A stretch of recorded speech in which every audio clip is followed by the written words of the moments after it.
Coming straight from the chair. We're going to start off with a little rendition of our jingle written by my sister. Here we go. I think I hit the wrong one.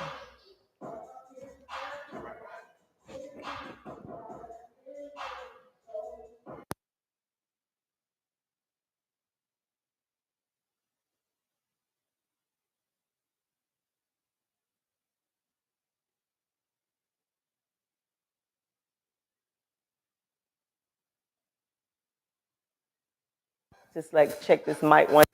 Can you hear? All right. There we go.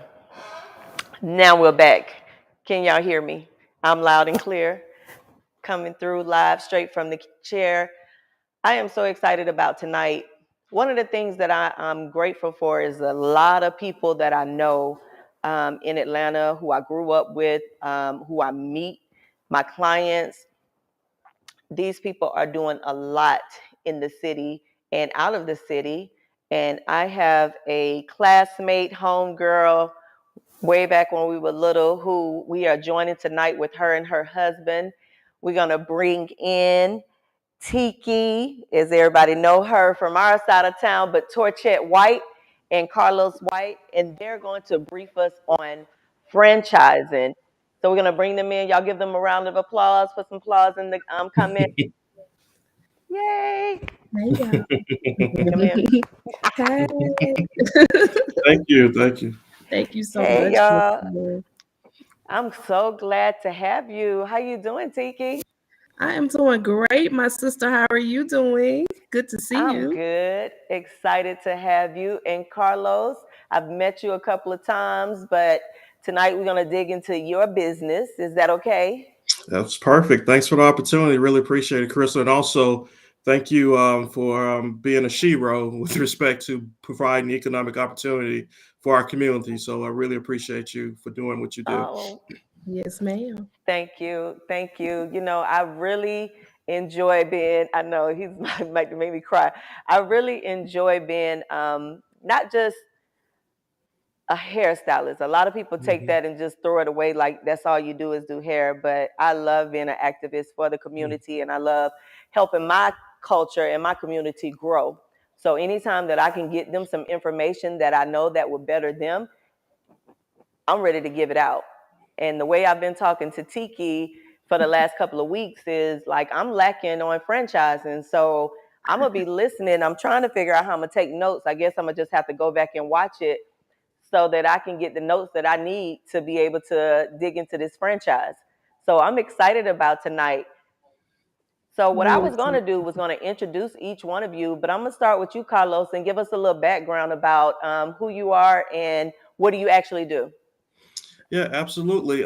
Again, thanks again. Carlos White, born and raised from an I-20 city as well, Shreveport, Louisiana. Which was funny because when I first met Tiki, she acted like she never heard of the city There you go. There before. you go. So I had to go through the few famous people that were from Shreveport, like Johnny Now, Cochran. who is from Shreveport, Carlos? Thank Johnny you, Crystal. Cochran. Johnny Cochran. I'm not sure how like old football players like Terry Bradshaw, Robert Parrish, great basketball players from Shreveport. We have a couple of folks that's from Shreveport, but she acted like she Okay, didn't I know. didn't know. I was like at the time, Crystal, it was the 83rd largest city in America. So I said, you don't know the 83rd largest city in America? How can you not know like, about Shreveport, Port City? But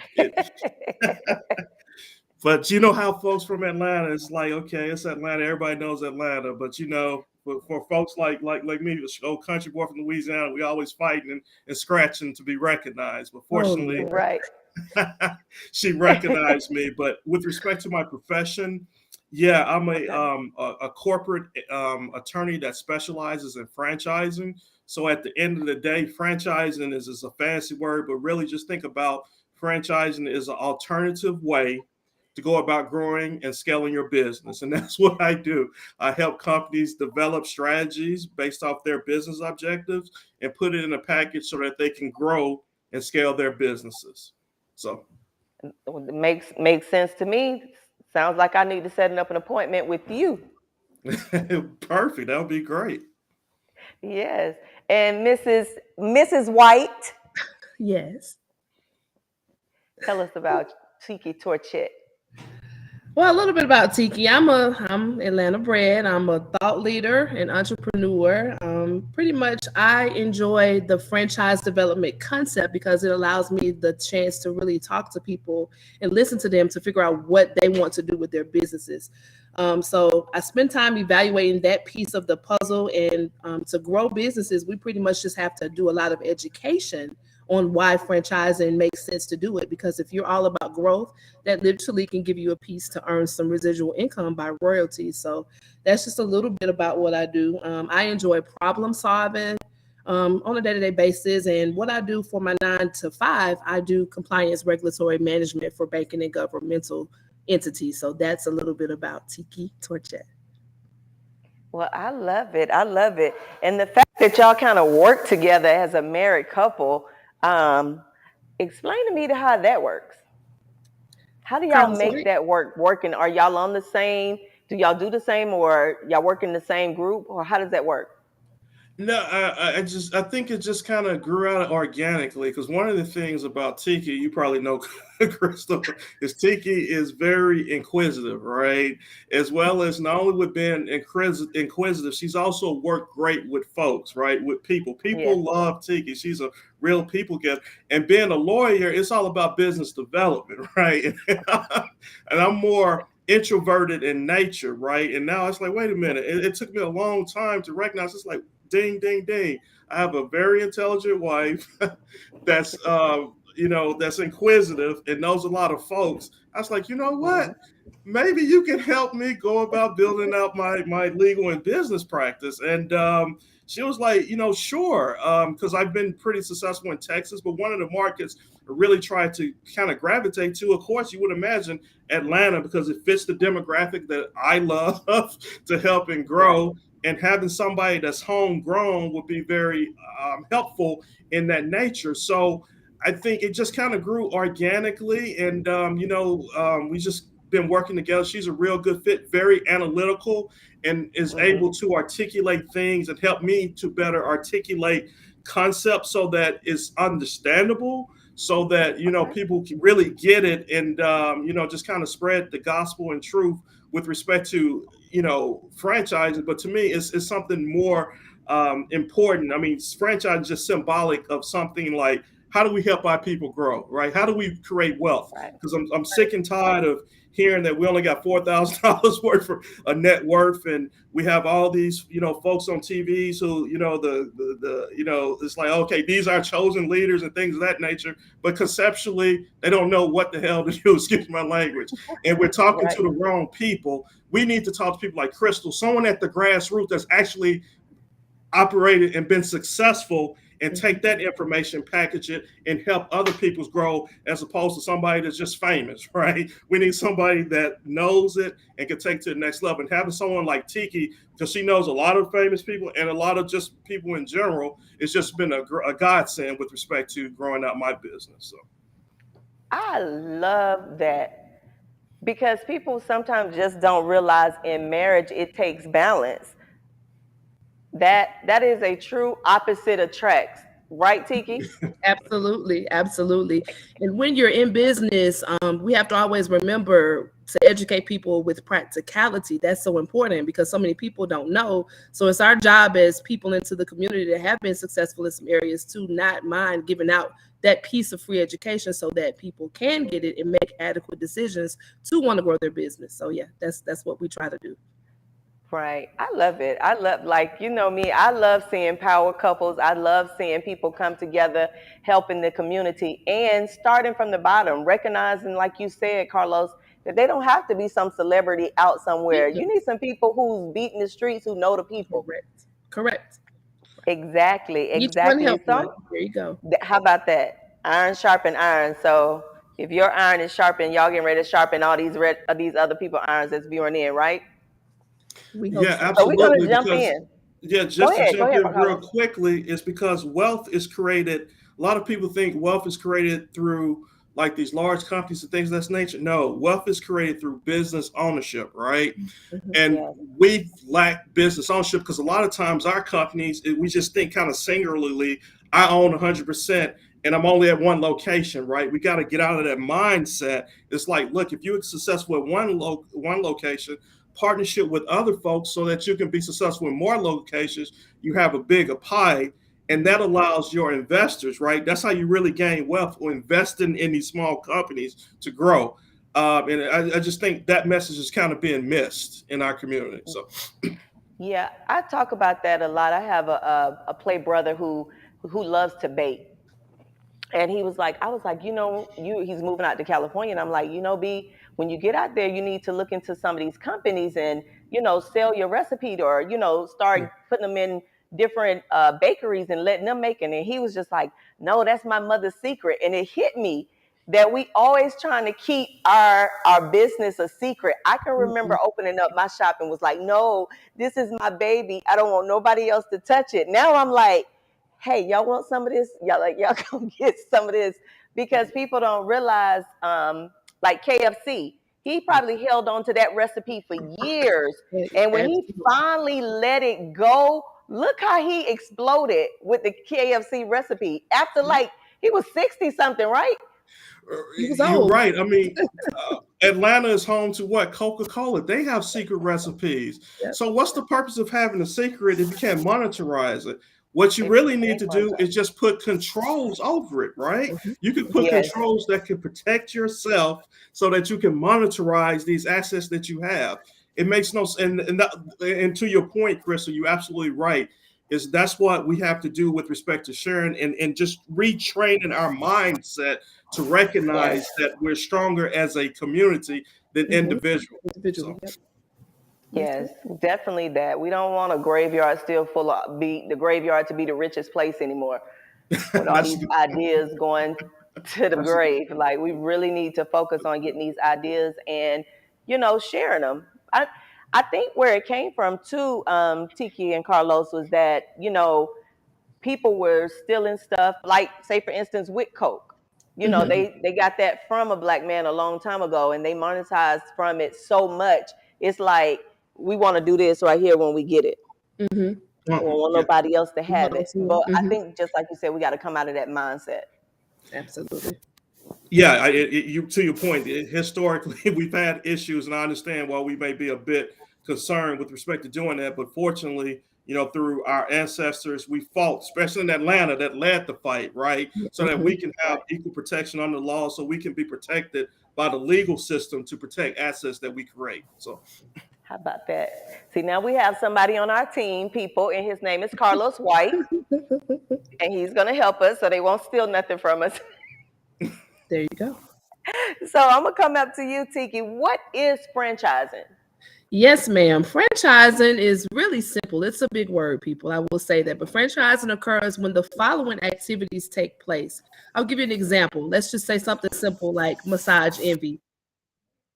Franchisor. So what they would do is they would grant to an independent business owner, which is called the franchisee, the right to use the franchisor's trade name to sell franchisor products and services to consumers in a territory determined by the franchisor.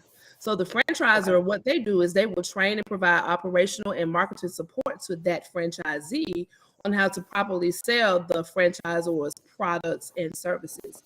And I'll give you a little bit of something else too. For this support, they give the right to use the franchisor's name, the trade name, and the franchisee pays the actual franchisor an initial franchise fee or continuing fees for the term of the franchise agreement.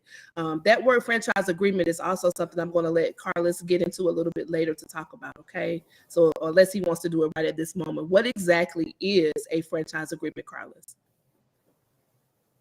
You can oh, go, Carlos. okay, sure. Yeah, so with respect to a franchise agreement, before there's a legal component here for most people. Um, Before you can offer and sell a franchise, you must give a potential franchisee, like somebody wants to buy into that concept, what we call a franchise offering document, right? And that's very Okay. important because that franchise offering document provides transparency. What does that mean? it provides you with disclosures. It's about a 100-page document that provides disclosures and information that basically addresses the operational, financial, and legal aspects of operating that particular franchise offering. And that disclosure document also has a franchise agreement. And basically, the franchise agreement is the contract between the franchisor and franchisee, and it lays out how long a term the arrangement will be, how can the arrangement be terminated, what territories can they operate, what suppliers they can use, what type of training and support the franchisor. So everything that that person would need to be able to operate the business successfully. And I think that that's very important because a lot of times when you have business opportunities where people sell their business and things of that nature, there's no information out there to help Right. guide you whether or not that makes sense. That's not in franchise. Franchise requires the Yep. franchisor to disclose this information to a franchisee so they have all the important information they need before they make that decision. Also, it may seem initially like a burden, like for a franchise, someone that wants to franchise their concept, like Tika said with Massage Envy, to Mhm. come up with this document. But really, at the end of the day, when you develop a franchise system, you're really helping your own operations because it forces you to take Mhm. your business plan And put it on and really paper. document it in such a way that it can be successful. As Tiki pointed out, it's like the three elements of franchise. You have the franchisor, Mhm. Massage Envy, says, Mhm. hey, you know what? We've been successful operating this particular franchise unit. You look and say, huh, I see them always, it's always crowded at their spot. You know, I have a massage therapy degree. I want to be my own business owner and I see that they're successful. So what do I need to do? They go to Massage Envy. Massage Envy is like, okay, assuming they accept them as a franchisee, it's like, you know what, we're going to train you up, provide you all the marketing that you need that's been successful for us. We're going to train you up on that, Mhm. grant you a territory, and you can use our name because we already been successful. So we got a brand name and we have Recognition. brand equity associated with that. So I'm the independent business person as opposed to opening up Torchet Envy, which Torchet is a beautiful name, but at that particular point, it has no brand name equity Right. associated in the Right. region. So you know what? It may make sense for me to invest in someone that already has that brand equity and Mhm. pay them a fee for that and the training, and I can operate. And although I have to pay initial franchise fee and royalty fees, but guess what? I'm learning the business, and I'm learning the business from a successful model that I can be successful is the more work I put in, the more revenues I put in, the more profitability I can come out with. So it's a win-win. Typically, it's a win-win opportunity for everyone involved. Yes. So you answered, I was getting ready to ask, was it a one-time fee or a continuation fee? And I heard you said the initial and then the royalty fees.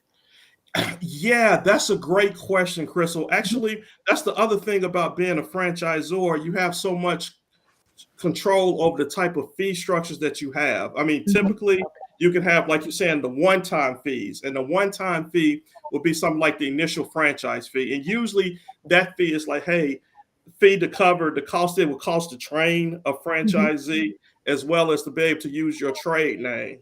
So that's usually a one-time fee. And then you Mhm. have royalty fees and marketing fees, is what we call continuing fees. So throughout the life of the contract, then because you put in the sweat equity to develop that concept as well as continue to evolve it, then the franchisee has to pay royalty fees. Typically, they can run between 5 to 8% of Percent. gross revenues, Mhm. and Okay. marketing fees, which is 2% to 3%, so Mhm. that you can help build the brand. So get commercial, radio play, things of that nature to help grow the band and grow, the concept. So typically, one-time fee, initial franchise fee, continual fees is royalties and advertising, and then you have what we call contingent fees. Fees only occur in the event that the franchisee does something, like, for instance, An like update. franchisee wants to sell their business to someone else, right? Mhm. Well, the franchisor, they know this franchisee, they don't know who they're trying to sell it to, so they got to spend time, effort, and money to determine who the new person would be and decide whether or not want to franchise. So if that comes about, then that's contingent, so they have to pay a fee for those types of things as well.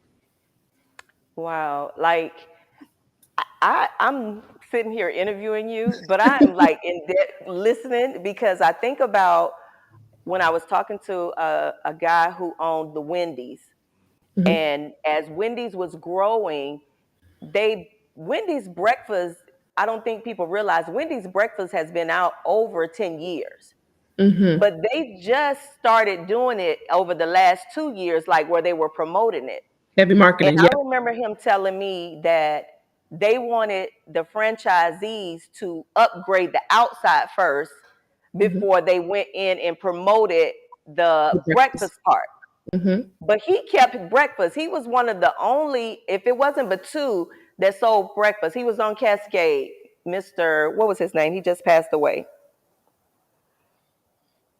But anyway, it was a full conversation I had with him about franchising and how those companies, like you were just saying, they want you to do one particular thing, but yet they had something else. But they get to control what goes first and what comes second. Right, because at the end of the day, just like with you, Chris, with your business, like, look, based off your experience, what has worked for you and what has not worked for you, right?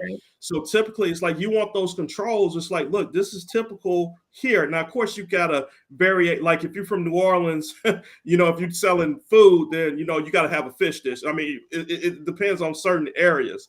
But you've got to feel for what are the types of things that need to happen. Who are the suppliers that they need to use? What type of products and services that they should sell?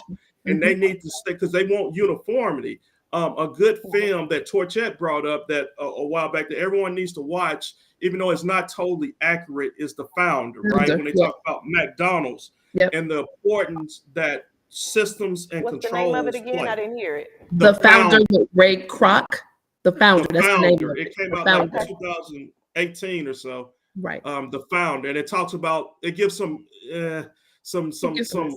quasi historical information about how the McDonald's system was developed. But it's important to have those controls in place because as a customer, I want to make sure it's like, look, if I've been successful, if I go to Massage Envy, it's like, look, I know what to expect and I know what the level of service is, and I won't be surprised if I go to another one. So, right.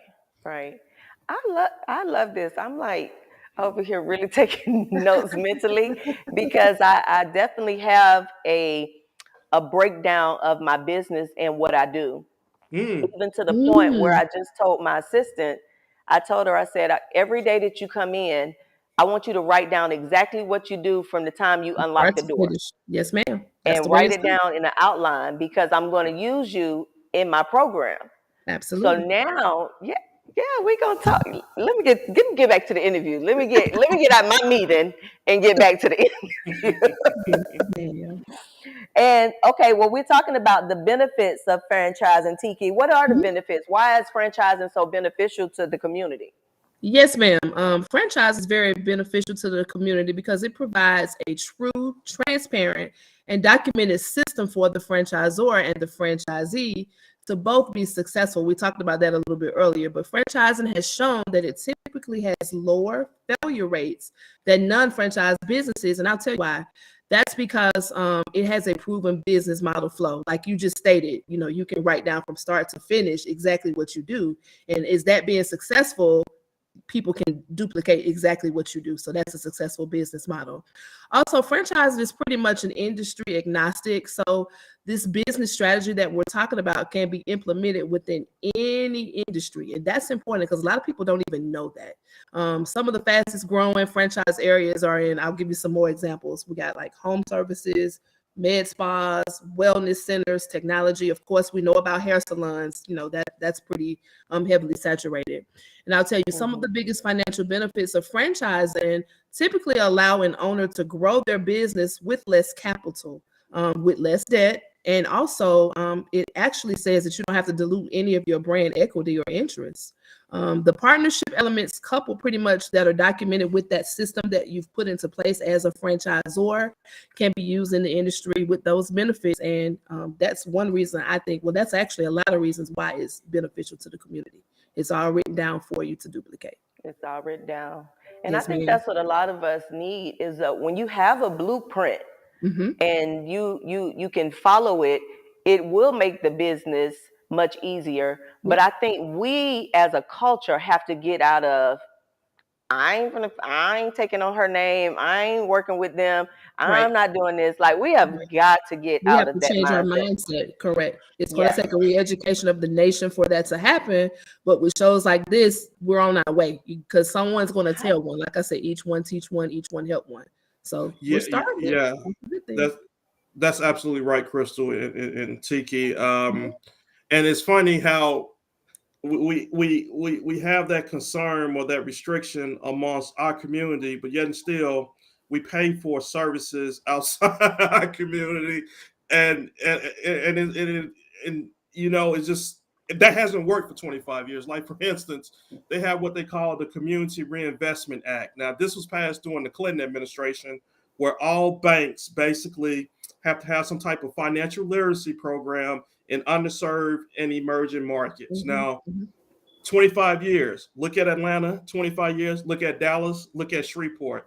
I haven't seen any changes, right? Any So reinvestments into the it's not, community. they don't have the right people coming in. They don't understand the nuances, right? And also, Right. just because they give you financial literacy, does that mean they're going to actually put you in a position and give you some capital, right? Correct. They don't, right? Because they don't look, honestly, I'm telling you the truth, because that's what we need. Yes.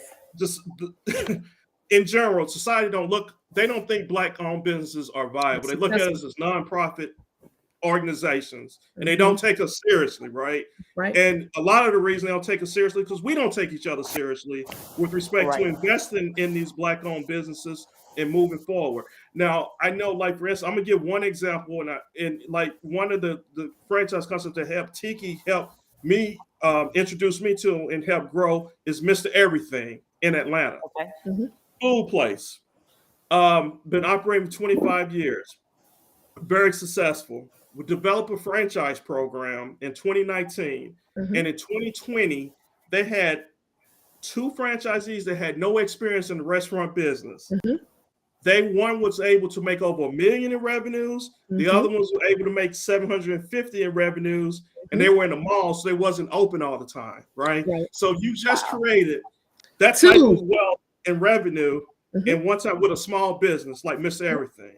But oh my God, Mr. Everything is small. I mean, the perception, right? You know, it's mom and pop. It's not polished. You know, it's not Chick-fil-A. Hell, we don't want it to be Chick-fil-A. and that's not who we are. Right? So stop worrying about the damn polish and worry about what's making money and building wealth in your community. And here are people that's done it. We ain't talking about what you're saying you're gonna do or all of this. We're talking about who's done it. Who's done it?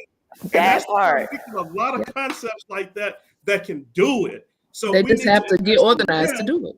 Right. Yeah, as opposed to spending more money on these other companies and organizations that really, as proven, I'm just going by the facts. Have they invested in us? So, no. Like, I mean, you hitting the nail on the head. We as a community, we as a culture have to look at where we really want to be, because I think a lot of our mindsets stop at a certain point because that's all we've been able to see.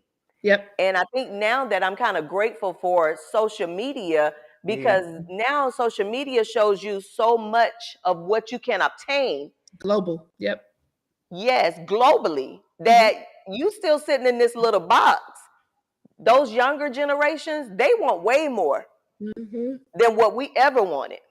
So they're ready to come in and do whatever you're talking about, but they have to be guided into it too. But we have to be taken out of an old mindset. I don't even know which one is worse to break, to try to blend the two together. But if we finally at some point get our culture together and realize it's about elevation and it's out there for us, and stop being just small-minded and thinking that we're supposed to just be right here. And I'm mirror talking too. Like, we have to really get out that mindset to not know that we can share this wealth with other people, and we can join together and build it. Absolutely. Right. It's a two-way street. It's not only giving away free information. It's just like, look, Crystal has developed a concept. We're not going to ask and take advantage of Crystal and not paying her. We're going to respect, because money is about respect at the end of the day. A lot of times it's more about respect than the actual fund. We're going to respect your knowledge and what you're doing, and we're going to support you. And okay, Crystal cannot get a bank loan. Crystal, I'm just saying, I'm just using in general, Yeah, or, no, or go the ahead. financing, because these private equity companies, they don't really come in there and provide the finance to us like they do other areas. You know what I'm saying? So Right. how do we go about growing that? The state of Georgia has a law that Capital basically raise. it's one of the easiest places to raise capital in Capital. America. And that basically means that we can, you know what, if we're not getting it for the bank, we should be able to pool our funds together and Mm-hmm. have 20 or 30 people put in 10,000 to help Crystal build or be her franchisee or manage for another location. Those Mm-hmm. are types of things we do. Torchet also brought an opportunity. This is what really I was like, wait a minute, this is Atlanta, because everybody kind of being African American, you look at Atlanta as the beacon on the hill, in a sense, that's the Mecca. I Right. represent Williams Chicken, which is probably one of the largest Black-owned franchise systems in America. Over $40 Mm-hmm. million in revenues, created multiple millionaires, right? What And was one that of the name things she again? was like, "Why can't we develop that in Atlanta?" So Williams we Chicken, Crystal. Sorry. I'm sorry. Go ahead. She was asking what was I it? was asking Williams what was the Chicken. name of it. Oh, I'm Williams sorry. Chicken. Williams Chicken. 40 Okay. million in revenue. Actually, Coca-Cola, one of their largest, as far as Black-owned businesses that Coke supplies, Williams Chicken is number one because they sell Coke products Wow. at their units. Tiki was like, hey, why can't we bring this into Atlanta? And then she set it up so that everybody could invest, right? You're just not dealing with wealthy folks that could invest. Now, the average Williams Chicken in 2021, average revenues was about $900,000, 900,000. right? But Yeah. again, it doesn't have that polish. It's not sexy. It's this, that, and the other. And she put a private offering on the table, and I think 5 people decided to give $1,000, right? In the sense of not give, invest $1,000 in this opportunity. Here's we disclose the average store makes $900,000. The build out is about $200,000. Now, granted, it is Atlanta. It's not Dallas because they're known in Dallas. They got a build in Atlanta, but they got a huge corporate sponsor with Coca-Cola there, coupled with the fact that the company wanted to move to Atlanta and they was going to provide direct advertising and marketing support as well. Only 5 people took that offer. Yep. I just Information. want to know why I wasn't invited to the meeting. I gotta figure that out. I thought you do. I gotta figure it out. No, Don't not worry, to we'll put be you on. busy. I ain't putting you on Front Street, Tiki. It's But no, okay. I get it. I get it because I get so many people to say, I want to, I want to, I want to. And they And then talk, when it but comes they don't to do. it, They don't do though. when it comes to it, they really don't. And I think Tiki said something earlier. We were talking, and she was like, "Well, Crystal, even if you just had a decent credit score, go to the bank and ask for a $25,000 loan. We're not asking for 10,000 of your own money. Try to get the loan." And we got other friends and people who are in the banking industries that can help you get whatever this first time. It's different projects, and when you put that money together, so you're not using your own money out of your pocket right away, you're going to get the loan to invest in this and to build it. But I think that's the point that ticket point right there that people are not getting. They thinking you saying, oh, come with all I got to give without hurting is 1,000. Mm-hmm, mm-hmm. But to say, give me 10,000, and I don't know if it's coming back. Now, this is a mindset. Right. Give you 10,000, and I'm sitting here like, okay, so what? How long is it gonna take me to get that 10,000 back? Yeah. But Like, what we did was we literally put in the documentation how you would make your money back. So oh, you I'm had to pretty sure you did, Tiki. yeah, I'm you not literally doubting had to you. just I'm read talking the about the mindset documentation. of the people. No. Yeah, Tiki. Chris, you're absolutely correct because that's the other thing we got to understand. An investment is no such thing as a guarantee. If somebody's guaranteeing you a rate of It's return, fraudulent. offering an investment, that you're going to go to jail. You're going to be an American greed because we can't guarantee you that you're going to get your money Right. back. But we don't Right. recognize it's like, oh well, I don't want to invest. It's like, do you not know that the stock market, the SP, the Standard and Poor's, the Dow Jones, only over the course of 10, 15 years, the rate of return is 12%, right? And that's maybe. Whereas a franchise like a Williams Chicken or Mr. Everything, that's over 20, 25%.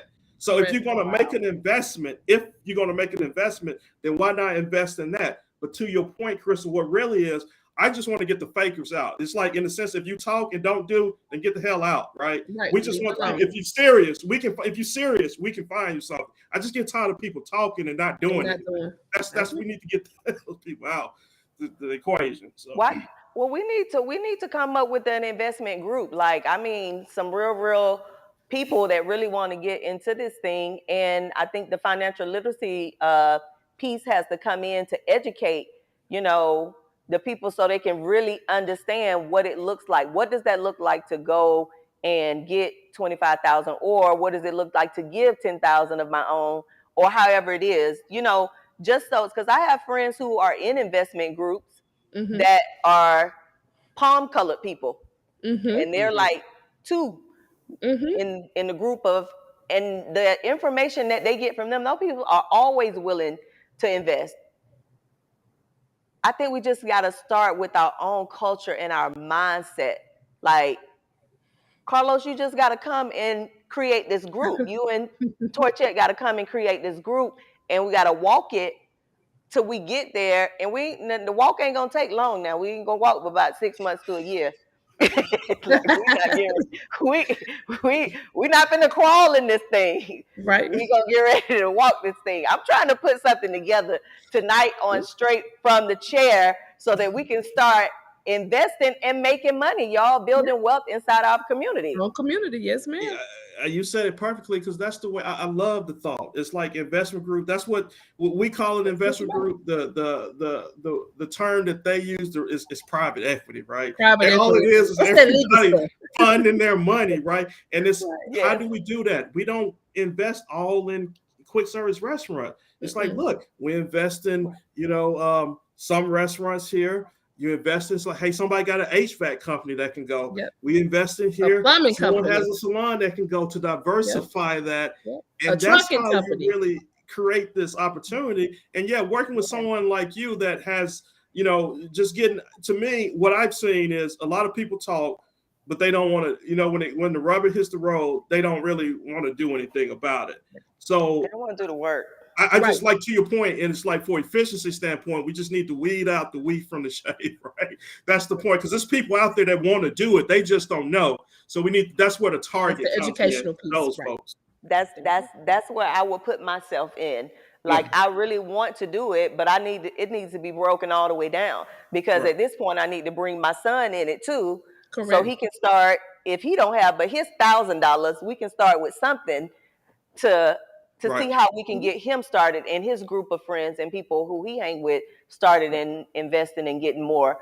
But I think I'm gonna get out this meeting that me and the Whites are having, and try to get back to this interview. But it is, I love giving this kind of information to our community. Somebody told me the other day that I was going to break them, because every time I bring a guest on, they always feel like they got to go spend money. So I hope this one really breaks them and breaks the mindset, not the bank in the pocket, but breaks the mindset of think about wealth in our community. I love it.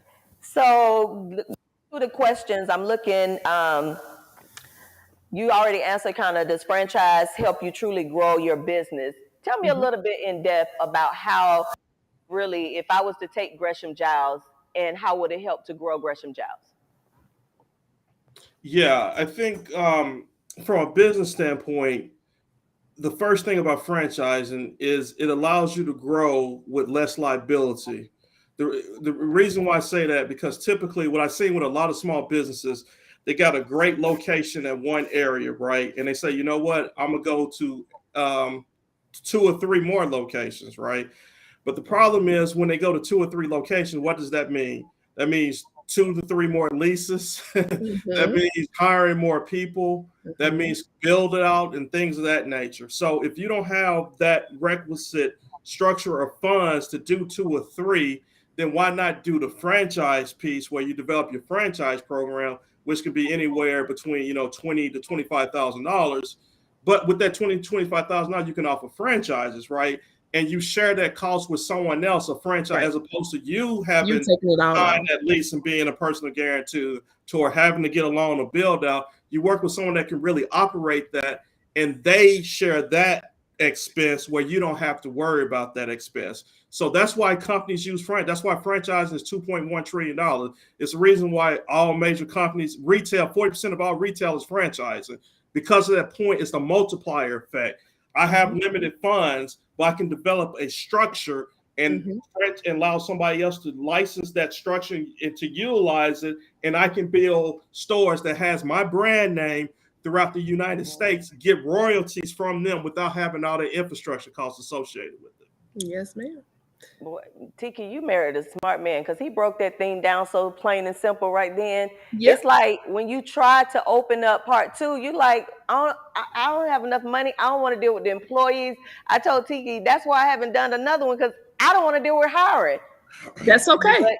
But that's the point is But you got franchise the it out concept. for somebody else.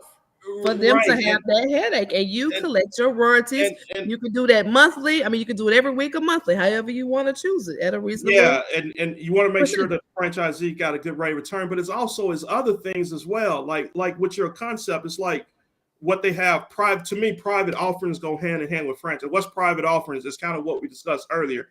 Getting a collection. It's like, look, we put together a private offering document for you and your company to say, hey, I want 3 more locations. It costs X amount of dollars for location. This is the, the profitability I anticipate, and go out there and raise capital. Right?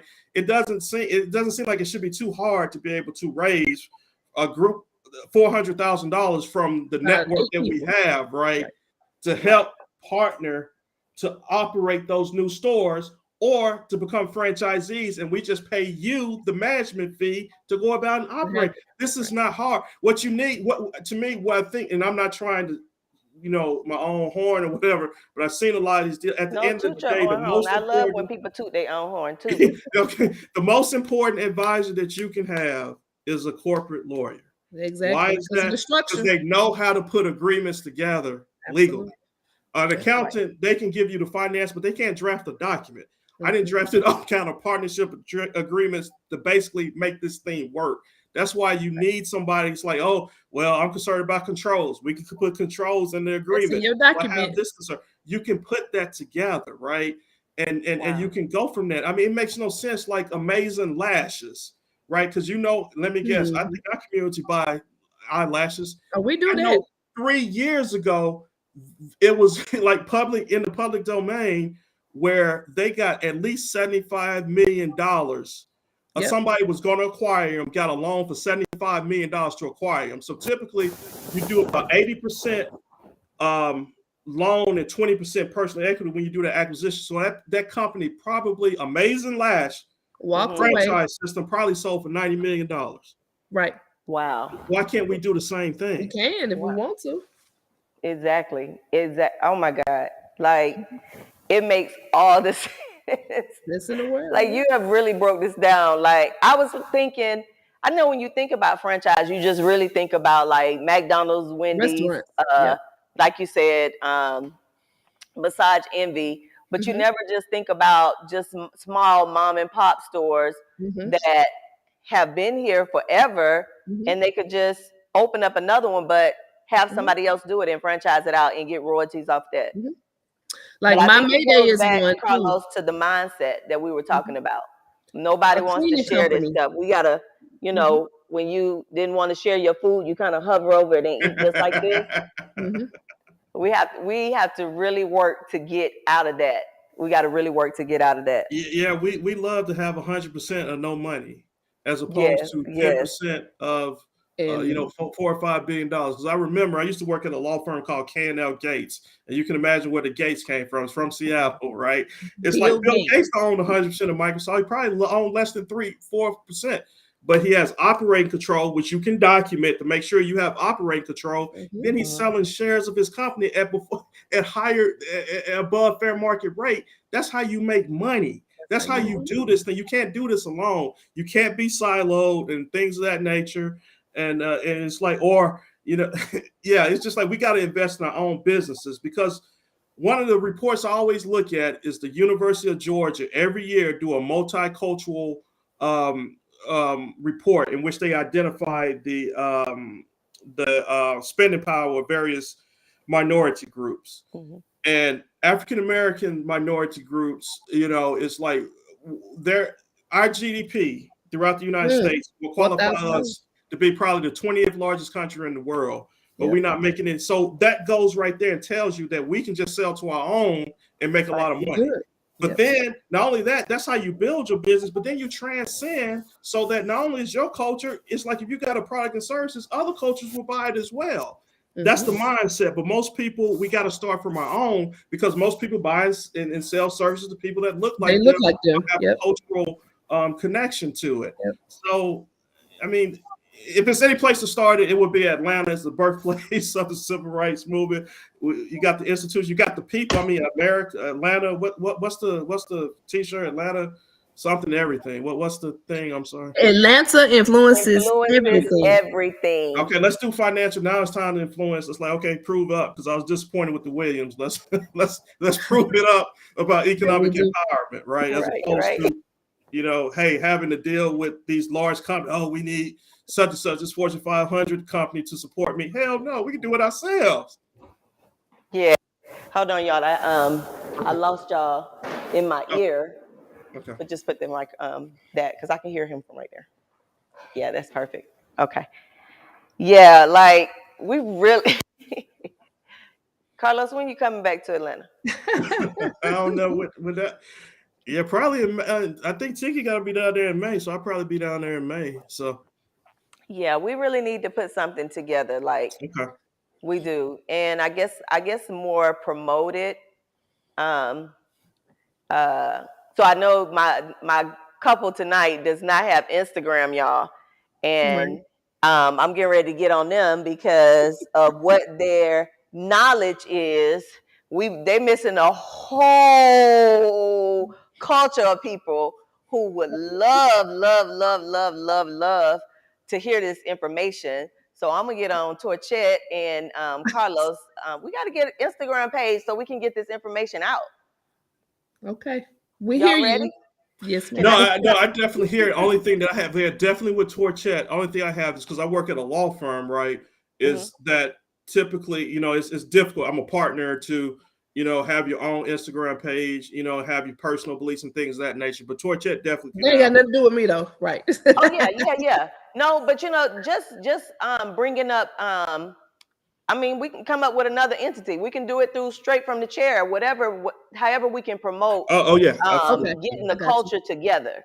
Like it doesn't have to be anything directly about you and what you actually do. It can be a whole nother entity, and we can start it with Torchet so that we can get this information out there. Because hey, I didn't even realize Tiki is not even on social media, because I just know her. And she know everybody, and I'm like, dang girl, you're not even on here, and people still communicate with you. Like, get on social media. She's like, I'm old school, girl. That's funny. But I get it. But there is a world out there in social media. My producer behind me is 23 young man, and he's sitting here like, yeah, I don't know why they not on social media. Like, but he is soaking up the information just like me. Like, wow, mind blowing. So this is opening up something for our culture and our community so that we can grow. Because although we can start with our age group, we got a whole young group that's ready to do some stuff with their money, but they don't know who to trust, how to do it, or why. Because they don't believe in traditions. They don't believe in doing it just because mama said it. They need to see the blueprint. They need to see the finish line, because everybody on Instagram want to instantly get to the top. That's true. Yeah, so they need to see 1, 2, 3 steps and how to get to the top. And I think if we take our time and explain them and bridge that gap between the stubborn culture and the quick, fast, and the hurry culture and kind of meet them in the middle, we could probably come up with something great. Something, you're absolutely right, because just like your business, see, a lot of times we get caught up in about this IT tech. Don't get me wrong, tech is good, but I've done a lot of tech deals. I mean, I used to work for a law firm that helped Mark Cuban go public with his company 15, 20 years ago.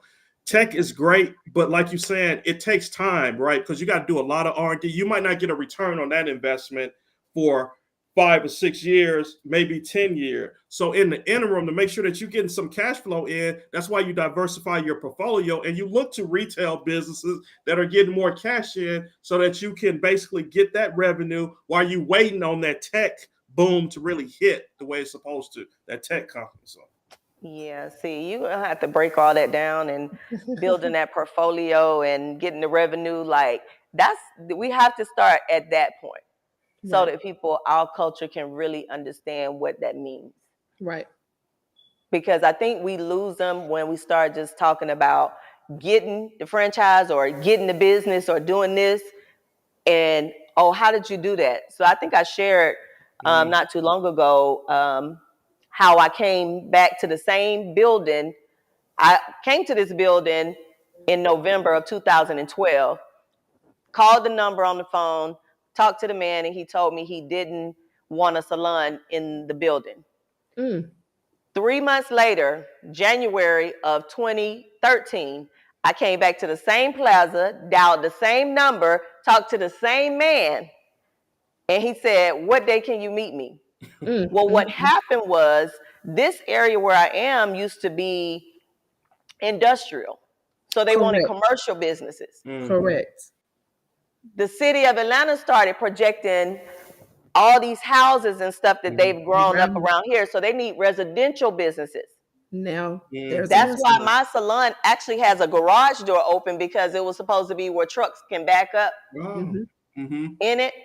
So it's just that exposure of being able to tell somebody where I was persistent on Correct. going back doing the same thing. Sometimes you Mm-hmm. just can't take a no just because you've been told no. Correct. And then the other transparency is people want to know, how did you open up? Well, I opened this shop up with a 520 credit score and $3,000. Uh-huh. Now, how did that look for me? Well, yes, I had a brother that could match it. Mm-hmm. And I added him to it. But guess Mm-hmm. what? He trusted my plan that I was already doing hair for over 15 years. I had Correct. already shown that I That had you had a something. clientele, exactly. Exactly. And I proved some loyalty to my business. So Mm-hmm. that's what I tell people in this industry. You can't just say you do hair and not have it written down. You can't go to the bank and tell them that you do something and not show Without a proof that business you do plan. something. Correct. You cannot not take credit cards because you just want cash and you don't want the government in your business. Well, the government thinks you have a hobby. Correct. Instead of it being documented that you're making That's money, you right. can't buy That's nothing without no tax proof. Absolutely. Right. So when you go to the bank, they looking like, yeah, so So yeah. why you ain't got So no that's money on why your a lot tax of them had to return? start lying with these PPP loans and just making up stuff. mm, They now the truth is they probably wasn't making it up. They just never recorded it. It was never documented, It was right? never documented. Right. And now everybody is trying to, oh, let me get my LLC. Let me make sure I have this. Let me make sure I have this. And that's what I've been trying to teach our industry for the longest is run your salon like a business. Correct. that's yeah. That's it. Do it right the first time so you don't have to redo it. Yeah, Absolutely. you're doing it great. It's like I always wonder, it's like the beauty and health. I mean, beauty, hair, and things of that nature. We should that should create at least 2,000 millionaires of Black folks every year, based off what we spend. And I'm glad we have folks like you. Another client is Encore Salon Suites, Mm-hmm. Patrice McKinney, Yeah, I brilliant know her. business person, things of that nature. I mean, I'm excited about meeting people like you and meeting people like her to really put together economic opportunities so we can benefit from what we buy. So Yes, yes, I'm excited about it too. I am because I want us to recognize like how we can come from quote to the bottom to the top. right. Like all it does is take doing some research, doing the work, putting in the time, taking off your airs, and joining in with somebody else because I could not have done this alone. You, Correct. you, But you I also had a history of what I do. So you can't come to the table talking about, yeah, I'm ready. Well, what have you been doing Correct. consistently? Right. Crystal, So when you can show You got that the a perfect consistent, plan. okay, you've been at your job, even if you've been at your job for 15, 16, at our age, 20 years, that shows me consistency. Mm-hmm. That means I might go into business with you. Because It ain't yeah, always about just family. I can't right. go into business with everybody in right. my family. I love them, love y'all to death. But Yeah. everybody can't go into business with you. I need someone who's consistent, who's persistent, who shows a consistency. So, Carlos, Torchet, Crystal, you telling like it is, because it's two things that you point out. Now, of course, there's a lot of things, structural discrimination that we face, and we're gonna continue to fight that. But on our end of the table, you got to put in the work. This idea of I got a business, I'm a brand ambassador. I get on Instagram, I got 3,000, 4,000 followers, and all of a sudden I'm a business person. That's that doesn't work. You got to put in the work to prove up that you can do it. Like, to your point.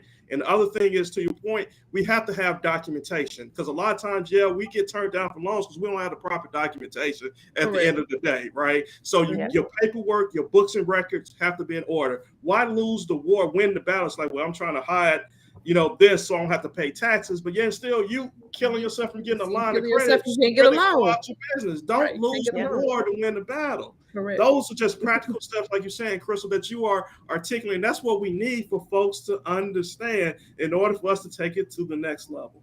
yeah, I wholeheartedly believe it. Like, I don't know if y'all watched Power. Remember the first Power? I've seen a couple of episodes of Power, but I'm Okay, not a so real just TV taking watcher. it, Power. This James St. Patrick was a big dope dealer, ghost, Mhm. but he knew how to run his money through businesses to make it legal. I'm not telling you to do illegal stuff, but it came out to a point where he was still able. He had a business mindset. Was, I'm making all this cash money. Right. I Mhm. need to figure out how this cash money going to make me some money. And when he got ready to open up this huge club, he Mhm. became something totally different, that he didn't even need the street money anymore. Correct. And it's like he had the mindset of, how do I take this money and make it better for me?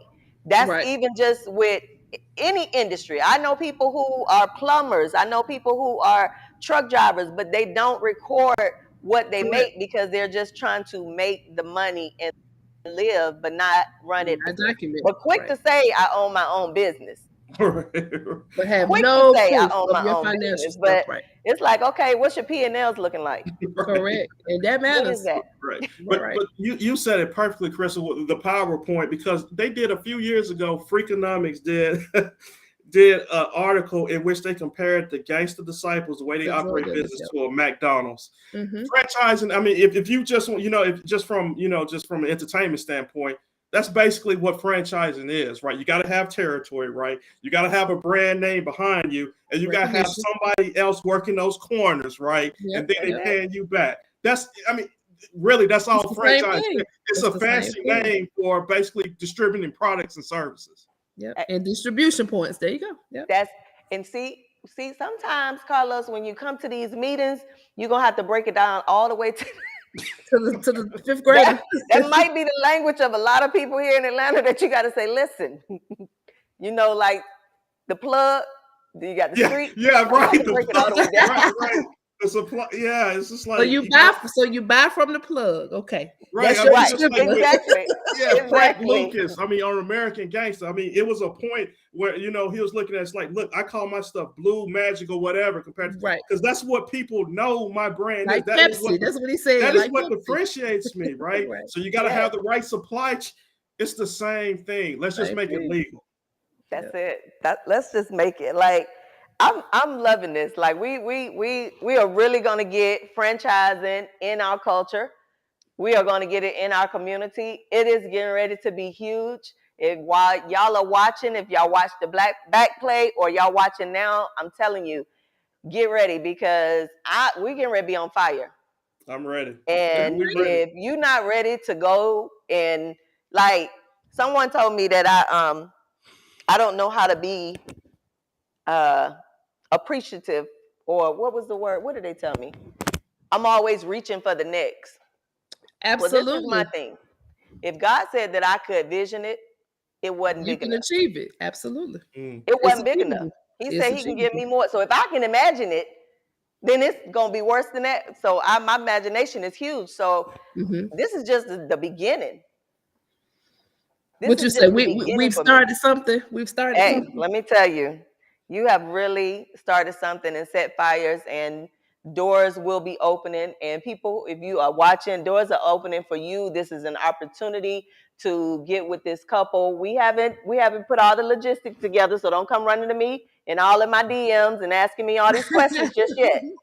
We're gonna get it together. We're gonna step one by one, and we're gonna get it together, and we're gonna work with the whites on how we can get franchising and start with an investment group and financial literacy and all that good stuff.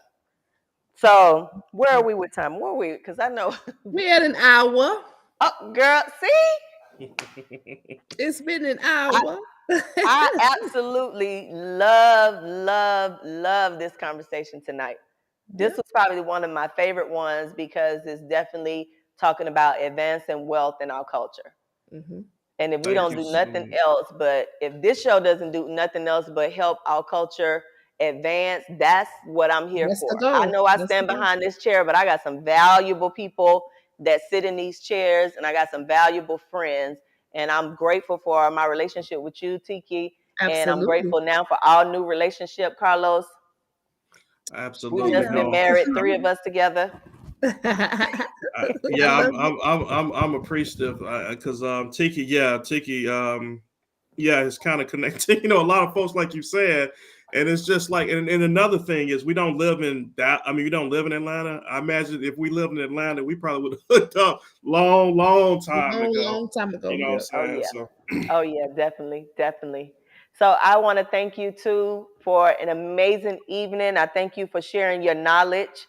We're gonna probably have to come back and do a continuation because I do know Patrice, which we call a Sway, okay. Mm-hmm. and actually Patrice was having her grand opening for her Sandy Springs location, which is her third location, Hmm. Mm-hmm. and today, and that was the only reason she wasn't going to be able to pop in today because I was going to get her to pop in just to talk about how great you work. She was able to work with you, Mm-hmm. and but we would definitely have you all back so that we can get this the culture uh, franchise and Wealth building. yes, yes, wealth building. We'll And come up with some community, kind of through our name, Tiki. community, right? Through our Yes, community, because there's a lot of people out there talking about they community. I love, you can tell it's you because you grassroots. A lot of folks say, hey, they're about the community, but at the end of the day, they're not really disseminating information or passing along the sweetheart deals that they get to us, right? They keep it for themselves and they're being selfish, right? It's time for right. that selfishness to end Yeah. and for Yes. us to grow our community the way it should be. Yes, So yes. So I'm gonna ask, do we have any questions? We had any questions come up? No questions tonight? Awesome. Well, once again, I thank you too. thank I you. appreciate you. Yes, ma'am. And we are about to end the Straight from the Chair podcast. As always, we're gonna end with my favorite jingle from my sister. And we are out. Y'all have a All good right. night. Bye.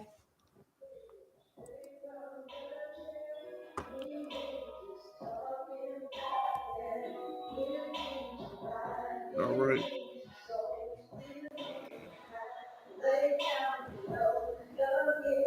Straight from the chair.